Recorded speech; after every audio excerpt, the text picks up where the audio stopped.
All right, everyone, we are back. So right now we are currently about to drain our potatoes.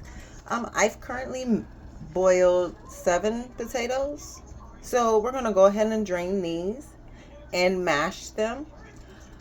I've already taken out our meatloaf, and our meatloaf currently has, we've added carrots and a little bit of chili powder. That's what's on top of the carrots. And we're going to be adding some cheese and getting started on the cornmeal.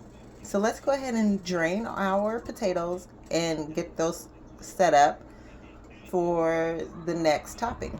So we're getting ready to add a splash of milk. And a splash will probably be about 1/3 if you wanted to measure it. We're going to add some butter. All right, so about a total of 6 tablespoons of butter.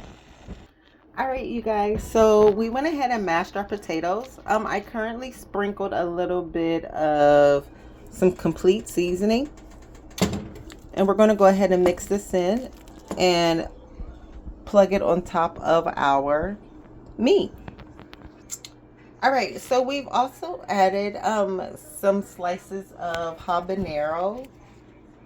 What kind of cheese? Oh, hot jalapeno and habanero jack cheese.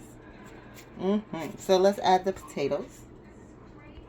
All right, so you see we've added the potatoes. So what we're going to be doing now is we're going to pop over into our cornbread. Oh, we're going to bop into our cornbread so we can add that as our last portion of toppings. So let's go ahead and bop into number 3.